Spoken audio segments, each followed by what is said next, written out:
To enjoy this episode of Forensic Tales ad-free, check us out on Patreon. Patreon.com/Forensic Tales. Forensic Tales discusses topics that some listeners may find disturbing. The contents of this episode may not be suitable for everyone. Listener discretion is advised. A 78-year-old grandmother was found dead inside her Salt Lake City, Utah home in February 1999. But for years, her brutal murder baffled investigators. Who would want to kill an elderly lady inside of her very own home? The case remained a mystery for 2 decades until investigators got the clue they needed from a very unlikely source, a children's Lego piece. This is Forensic Tales, episode number 268, The Murder of Lucille Johnson.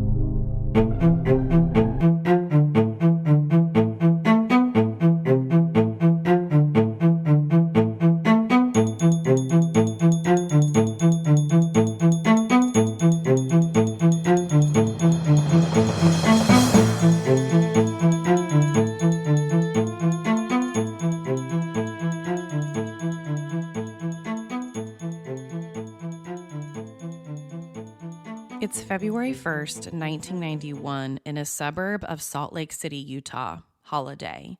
Described as being a community with a laid-back lifestyle, Holiday, Utah is what many people consider to be a great place to raise a family. It's safe, it's close to the downtown area, and the whole town is surrounded by big green trees. But something about that day in February 1991 was different. Holiday no longer felt like a quiet and safe suburb. It had become the place of a very brutal murder. In February 1991, Lucille Johnson was a 78-year-old widow, mom, and grandmother. She lived by herself in what used to be 4284 South Holloway Drive. That address no longer exists. But no one worried about her being alone. She was strong, healthy, and fiercely independent. She also talked to her children every single day over the phone. So if something ever happened to her, they would know about it. Lucille was born on Thursday, July 11th, 1912 in Eureka, Utah, a town about 80 miles from Salt Lake City. Not long after turning 21, she met and married Howard Johnson in 1933. The two got married in the Salt Lake LDS Temple. The two went on to spend the next 56 years together until Howard passed away on August 5th, 1989. The two also had children together, a son and a daughter. When she was younger, Lucille graduated from the LDS Business College, and for her entire life, she was very active in the LDS Church. She even held several positions in the church, including that of the MIA president. Those who knew her said that she was a kind and loving person who was devoted to her family, friends, and neighbors. In her almost 80 years on Earth, no one had a bad thing to say about her. She enjoyed genealogy and was enthusiastically involved in the Next Extraction Program, an LDS church program for genealogy. She had also become the president of Southern Utah Broadcasting and president of Investment Center, a family investment real estate group. So that's all to say, she was very involved in the community and always kept herself busy, despite living alone and despite being a widow. On the morning of February 1st, 1991, Lucille's daughter Shirley went over to her mom's house to check on her. She knew almost everything her mom had done the day before. First, she went to the auto mechanic because she was having problems with her car. After that, after dropping off her car at the dealership, she went to the senior center for a while, talked with a few of her neighbors, and went grocery shopping at the market. Shirley had even thought about stopping by her mom's house the night before so that she could bring her dinner, but she decided against it. She was too tired and just wanted to go home and go to sleep. But when she got up the next morning and called her mom, she didn't pick up. So that's when she decided to get into her car and drive over to her house just to make sure that everything was okay. They talked every single day over the phone, so it was unusual for her not to answer the phone in the morning. And when Shirley got inside of her mother's house, she knew right away that something was really, really wrong. Right there in the hallway was Lucille's body. She was lying on the floor with a pillow covering her face, and blood was all around her. So that's when Shirley ran to the other side of the living room, grabbed her mom's phone, and dialed 911. One of the first questions they asked Shirley was if she had already started performing CPR, but she told them there wasn't any point. She was very clearly dead and had been so for quite some time, probably hours. So there wasn't anything CPR could do for her mom. But then the 911 operators asked a second question. Is there anyone else inside the house with you? Are you alone? That's the moment Shirley says that she realized this was a crime scene. Her 78-year-old mother had been murdered right there in her own hallway. Up until they asked her, "Are you alone in the house?" she just thought maybe her mom had some type of accident, a brain bleed, or maybe a fall. She never thought someone had actually murdered her. The case was assigned to the Unified Police Department in Salt Lake City. And from the moment officers stepped inside of Lucille's house, they were horrified by what was in front of them. An elderly lady lying on the floor, covered in blood, with a pillow over her face. Who would do something like that to such an innocent victim? Lieutenant Manfred Lasig from the UPD became the lead detective on the case, and this is how he described the crime scene. Lucille was found in the hallway with her head almost propped up against the wall. There was a large pillow over her face with a lot of blood on the carpet around her. Blood also covered the walls, and blood spatter was on the ceiling. There was even a bloody footprint on her chest, like maybe someone had stomped on her. All of the blood at the scene told a story for the lieutenants and the rest of the UPD officers. There had been a massive struggle inside of this quiet suburban home. The blood on the carpet suggested that's where the attack happened. The blood spatter on the walls and ceiling suggested that she was struck multiple times by some type of blunt instrument. She was on the ground when she was essentially beaten to death. But what was the instrument? At the time, the UPD wasn't sure. Several items had been knocked over inside the hallway where Lucille's body was, and they didn't find any of them to be the obvious murder weapons.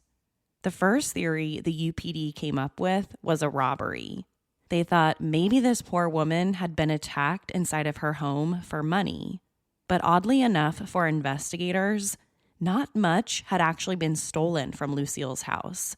The only items that seemed to be missing were a few high-end designer purses and some of her rings.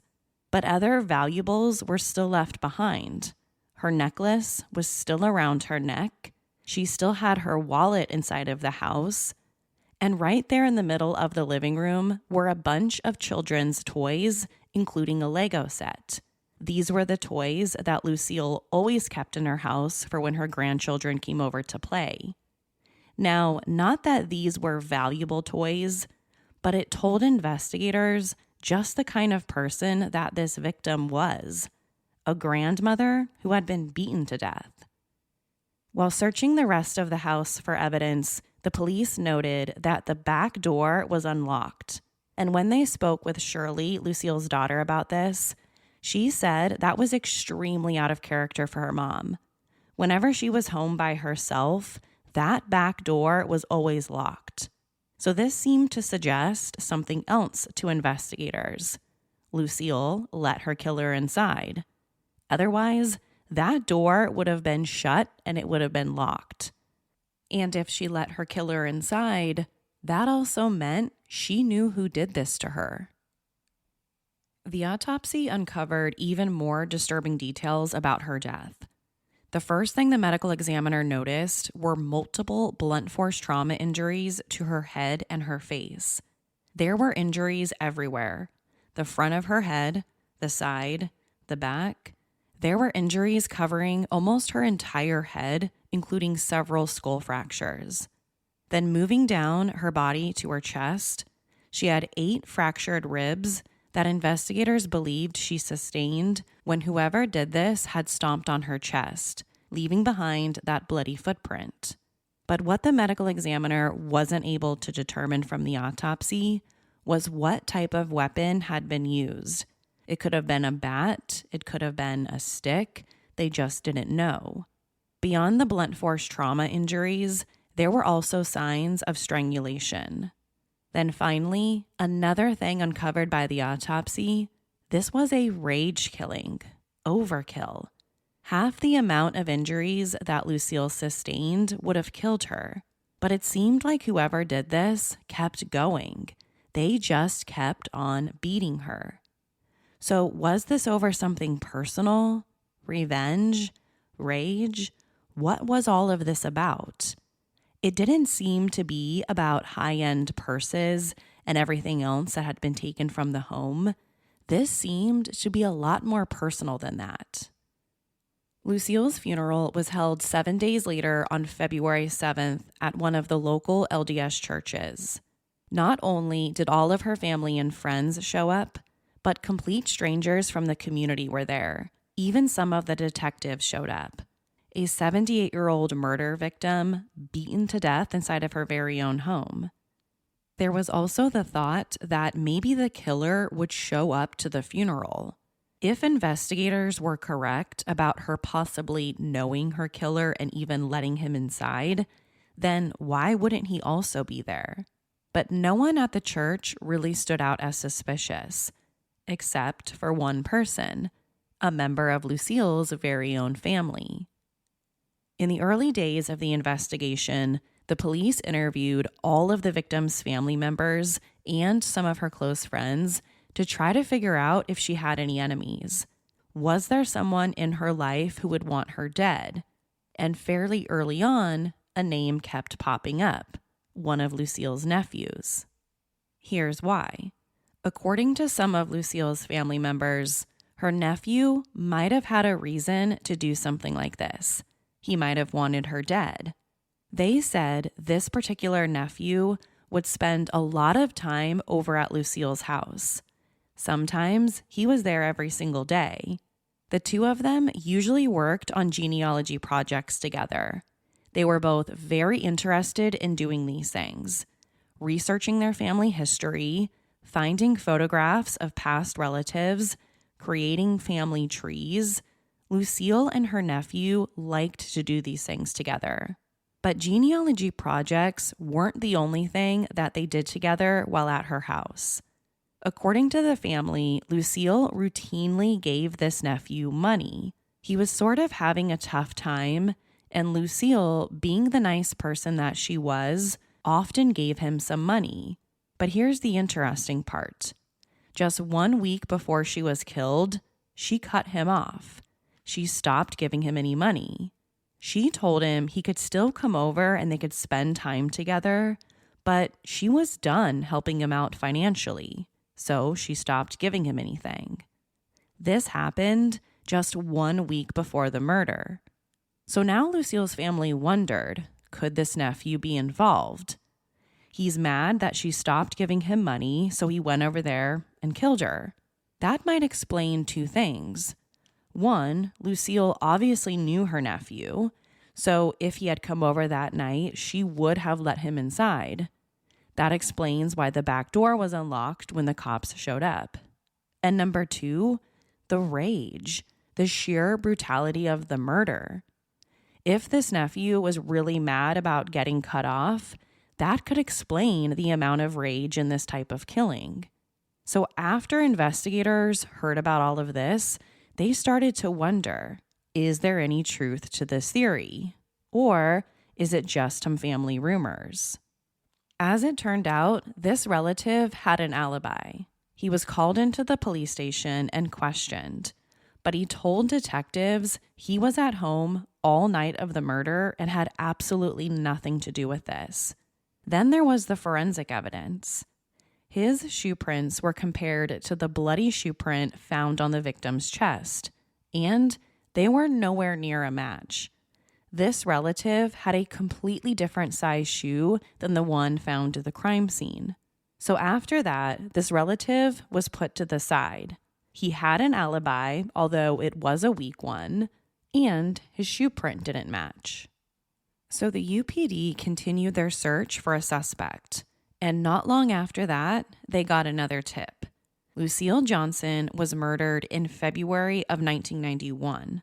But as we're about to find out, she wasn't the only elderly woman killed inside of her own home across the state of Utah. There were more just like her. Throughout the 1980s, there were at least 9 women who had been murdered across the Salt Lake City area. At least 4 of them were over the age of 70, and many of them were killed inside of their own homes. Here's just a few of them. In 1985, the body of 79-year-old Jean Muir was found inside her home. Authorities said she had been stabbed multiple times. Later that same year, Mary DeLuca of Midvale and Drusilla Ovard of South Salt Lake were also murdered. Then 3 years later, in 1981, Wilhelmina Reed was assaulted and killed inside of her house. It was a horrible thing. Not only was she a victim, but the rest of us were victims, said her granddaughter to ABC4 News. There's more. 81-year-old Bertha Hughes was killed in 1982. Ethel and 71-year-old Flora Rundle in 1989. She was stabbed multiple times, according to authorities. So with so many murders of elderly women across Salt Lake City, the UPD wondered, could there be a serial killer out there targeting these types of victims, elderly women inside of their homes? They knew Ted Bundy was murdering women throughout the 1970s, and they knew he was around Utah. In the fall of 1974, Bundy moved to Utah to attend law school, and women began disappearing there as well. But Ted Bundy wasn't the only one. There were at least 2 other serial killers who passed through Utah during this same time period, Arthur Gary Bishop and Henry Lee Lucas. So the UPD kept their minds open to the idea that this might be the work of a serial killer. Without any other suspects or leads, Lucille's murder eventually turned cold by 1992.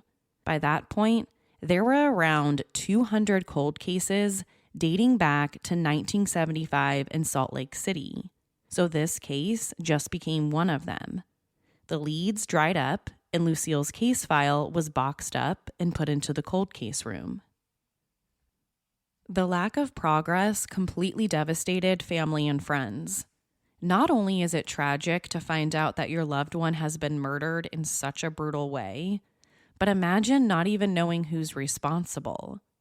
There's a killer somewhere out there, and who knows if they're going to do this again. That's how it was for years, even decades in this case. It was just an unsolved murder, maybe the work of a serial killer, but maybe not. Maybe it was someone close to Lucille Johnson, but maybe it wasn't. Maybe this was the work of a complete stranger. No one knew at this point. Fast forward to 2013. The investigation is now around 22 years old. That's a long time for a case file to just be sitting around. But it was around the same time that the police in Utah got some good news. There was new federal funding available, and the funding was for DNA testing. Finally, investigators felt like they might be getting somewhere. This case was unique for many reasons, but one of the biggest was just how much evidence the police had in their possession. They had a sexual assault kit that had been done on the victim. They had her clothing. They had fingernail scrapings. They had DNA and blood found all over the crime scene. They had hair and fibers. They had a lot of forensic and physical evidence at their disposal. But back in 1991, at the time of the crime, there wasn't much investigators could do with the forensic evidence. They could only collect it and hope that testing would eventually improve someday. And that's exactly what the police did back in 1991. They collected everything and stored it in evidence until it could be tested. So now that it's 2013 and federal funding for this type of testing was available, the police went back to the evidence room to see what was still available. Step 1 was deciding what evidence they should submit for forensic testing. There was so much of it, but they needed to use their resources wisely. There wasn't enough time and there wasn't enough money to test everything. They could only send a small amount and hope that there was still usable DNA on it. So they decided on 2 pieces of evidence, the pillow and the fingernail scrapings. The reason they picked the pillow was because they knew the killer must have touched it. Lucille probably didn't put that pillow over her face on her own, so that meant the killer touched it, possibly leaving behind his DNA. And the fingernail scrapings were also selected because they could also contain the suspect's DNA. If Lucille managed to scratch her attacker, there was a good chance DNA was underneath of her fingernails. So that was it, the pillowcase and the victim's fingernail scrapings. Both those items would be tested using new DNA technology. A few weeks later, the police in Utah got the results. There was a direct hit from CODIS, the national DNA database, on the DNA. It belonged to a guy named John Sansing. By the time investigators got the results back, 47-year-old John Sansing was already serving a life sentence in an Arizona prison. And not just any life sentence, he was on Arizona's death row for committing another murder, the murder of Trudy Calabrese. That also explains why his DNA was in CODIS and why they were able to get a match in this case. Here's what happened in Arizona. On February 24th, 1998, John Sansing reportedly called the Living Springs Church and asked for a food box to be delivered to his family. That particular church had a program where they would deliver boxes of food to families in need, so that's what John did. After that, he made a second phone call. This time, it was to his wife, Kara Sansing, who was at work.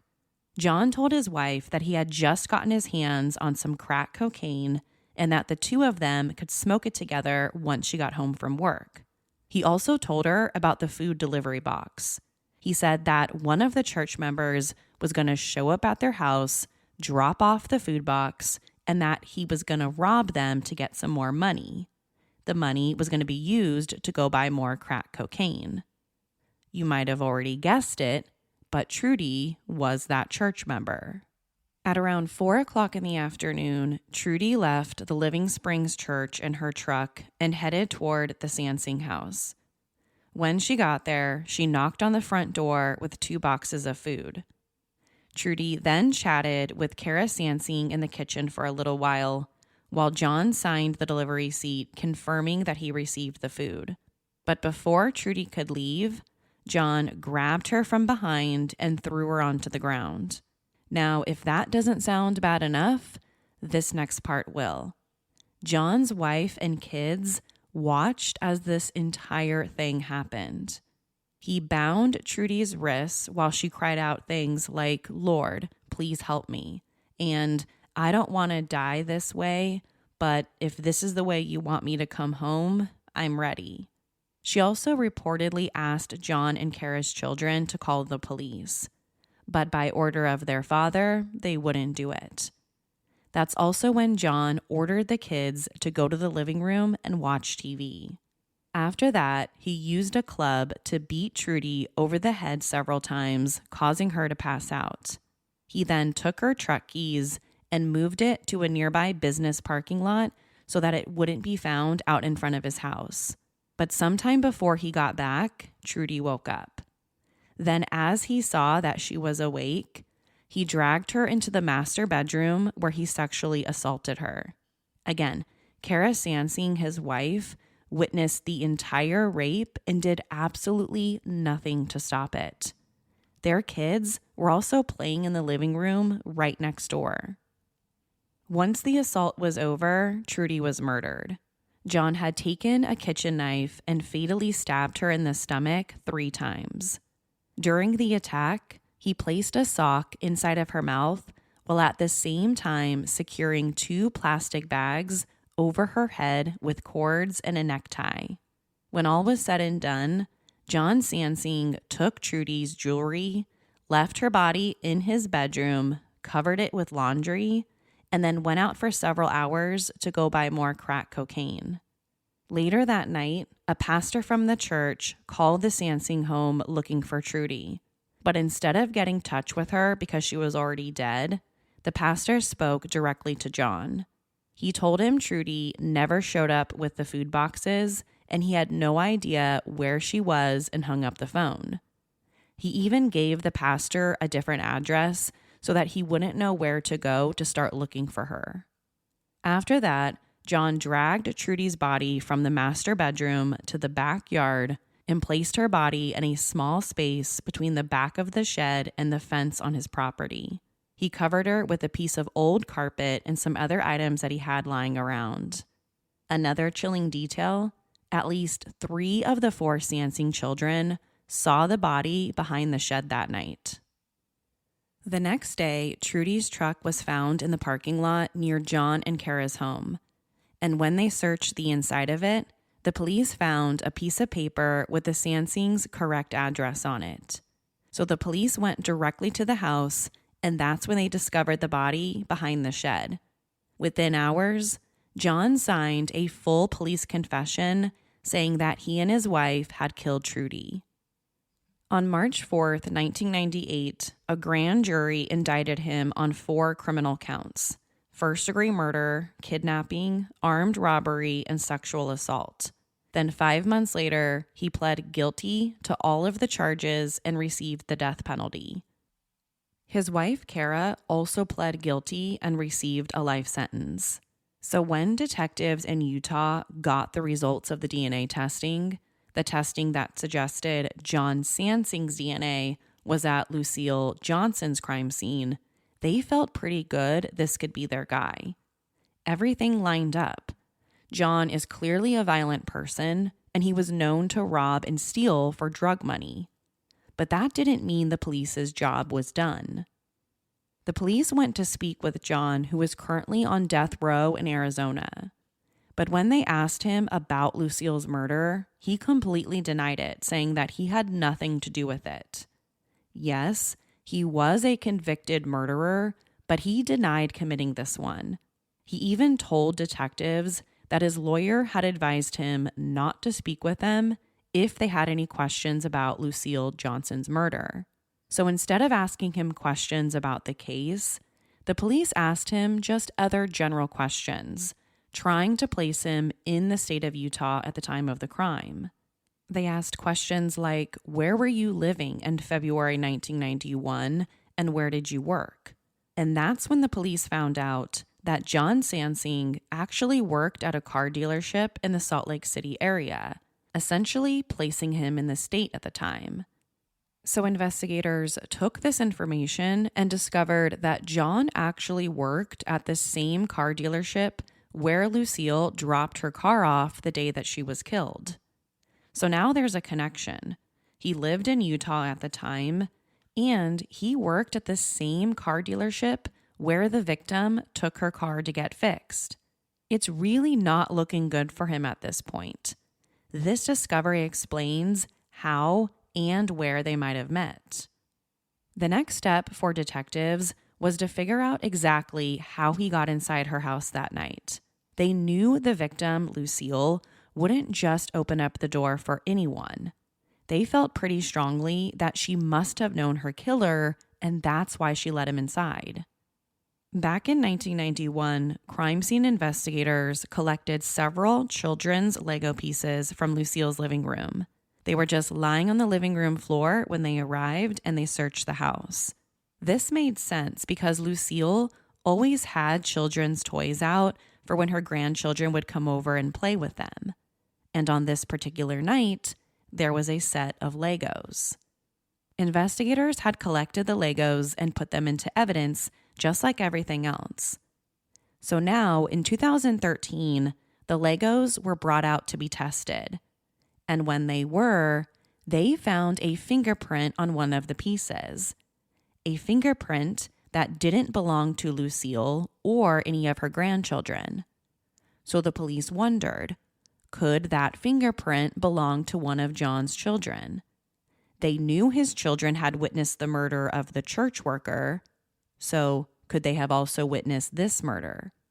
Would John really bring his children to commit yet another murder? When the prints from the Lego pieces were compared to one of John's sons, they came back as a perfect match. To answer my own question, yes, John really did bring at least one of his children to murder Lucille Johnson that night. And while he committed that murder, his son played in the living room with her Legos, leaving behind his fingerprint. Confronted with a mountain of forensic evidence against him, John Sansing eventually confessed. He said he met Lucille earlier that day when she dropped off her car. He worked at the dealership and he was the one in charge of the repairs. He said he gave her a ride home back to her house, and on the way there, he told her that he would love to stop by later on so that she could meet his kids. The two just seemed to get along, and John used the family card to gain her trust. He even used his children as bait. Later that night, John and his 5-year-old son at the time returned to Lucille's house and knocked on the back door, the door that was later found unlocked. Whatever reason he gave, she let him inside, probably because of his 5-year-old son. Once he was inside the house, he said he left his kid in the living room while he went to the bathroom. But on his way, he stopped and looked around, trying to find things that he could steal.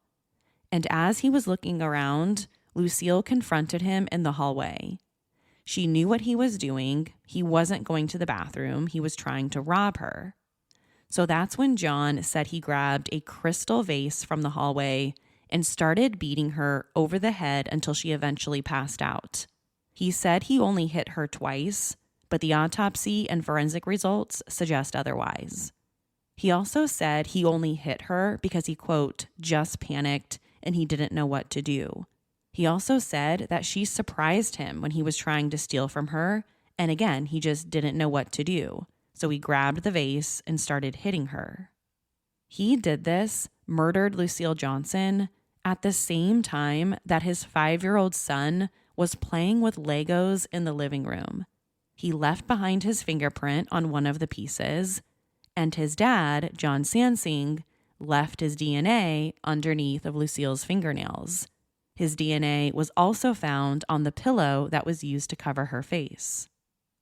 For more than 2 decades, Lucille Johnson's murder baffled Utah investigators. But in 2014, 47-year-old John Sansing was officially charged in the case. Felony first-degree murder. At the time, he was already on death row in Arizona for murdering another woman.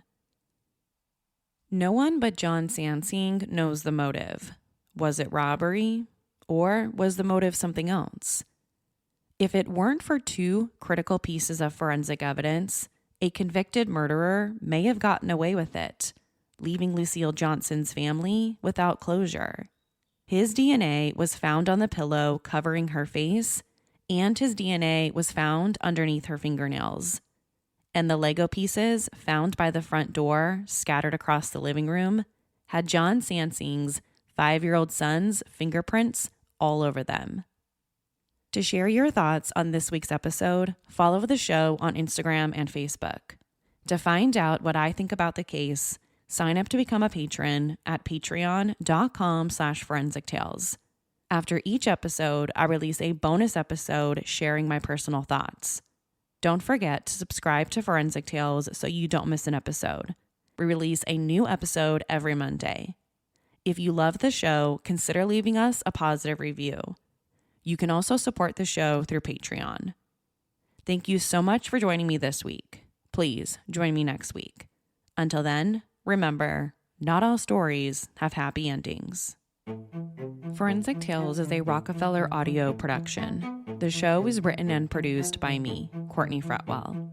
For a small monthly contribution, you can help create new compelling cases for the show, help fund research, and assist with production and editing costs. For supporting the show, you'll become one of the first to listen to new ad-free episodes and gain access to exclusive content. Thank you so much to this week's newest patron, Chris F. To learn more, please visit patreon.com/Forensic Tales. Forensic Tales is a podcast made possible by our Patreon producers, Tony A., Christine B., Sherry A., Michael D., Nicola, Jerry M., Megan G., Ureli, Jerry, Ann F., Carol A., Shannon D., Marianne C., Lois B., Lynn H., Ashley S., Alice B., Danielle D., and Savannah.